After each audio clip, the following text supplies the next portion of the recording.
Tawan-tawa nga ako eh. Habang nag-live siya, ina-arresto siya eh. O yun, nasa Sheraton siya. Alam ng buong Pilipinas, nasa Sheraton siya. Yung lahat ng address niya, na nakalagay sa lahat ng dokumento niya, mapa LTO man yan, lahat peke. Pina-check na natin. Walang totoo dun sa mga address niya. Hindi naman siya nakatira sa Green Meadows. Walang katotohanan. His life is a lie. So we will put a stop to it. This is terrible. Totoo lang. He's making a mockery of the Philippines.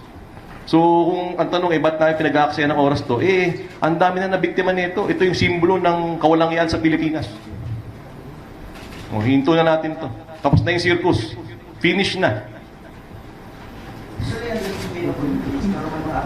Hindi pa tapos. Hindi pa tapos. Wala pa tayo sa uniforme. Wala pa tayo dito sa mga passport niya. Wala pa tayo dun sa birth certificate niya.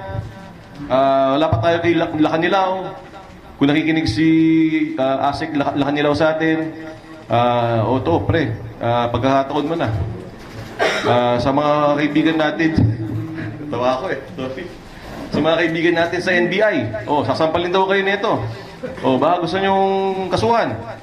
Sa lahat ng OFW na niloko nito, ang dami, punong-puno na yung cellphone ko sa mensahe. Nandito na ho si Manggusin. Kasuhan nyo na ko.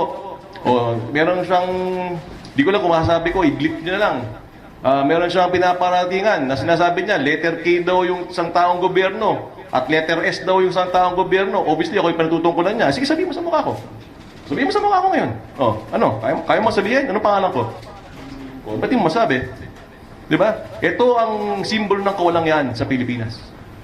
We will put a stop to him as we have done. And I thank the Philippine National Police. I thank the CIDG.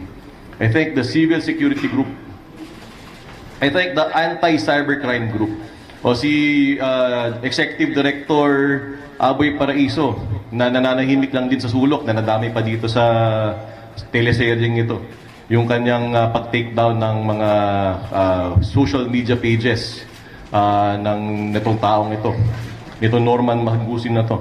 Maraming salamat sa iyo, CICC, Yusek Aboy, maraming salamat. At thank you very much for the support of all aspects of government. Nananawagan din po siguro kami sa Department of Foreign Affairs nananawagan kami sa Department of Foreign Affairs. Ngayon alam na ho natin na sa namakmak po ang mga passport niya, iba-iba kong pangalan, iba-iba ang birthday, sana ho ipakancel na ho natin ang passport niya. Nanawagan din ho siguro kami sa Philippine Statistics Authority, sa PSA. Alam na ho natin na yung kanyang birth certificate merong pinagkuhanan. Sana po imbestigahan po ninyo. Kasi hindi maaaring ganito bumibili lang tayo ng birth certificate para gamitin sa kawalangian nung magkakaroon ng second identity. Ang masakit pa, ulitin ko, ginagamit pa niyang apelidong Marcos. Pati si Madam Imelda Marcos, ginagamit pa niya sa vlog niya. Na may utang pa rin daw, di umano, ang first family sa kanya. Lahat na talaga ng kawalangian, nasabi na itong taong to. Sa 10 sinabi niya, 11 ang mali. So again, we are doing this for the Filipino people. And papasalamat kami sa lahat ng ahensyang gobyerno na tumulong. This is not just the job of the NAPOLCOM. This is not just the job of the Philippine National Police. Lahat po ng gobyerno ay tumulong dito. At patuloy pong nagtutulungan para maihinto at matigil na po itong kalokohan ni Norman Manggusin. If I may, I want to recognize the presence of MG. Yung pong arrest warrant niya, siya po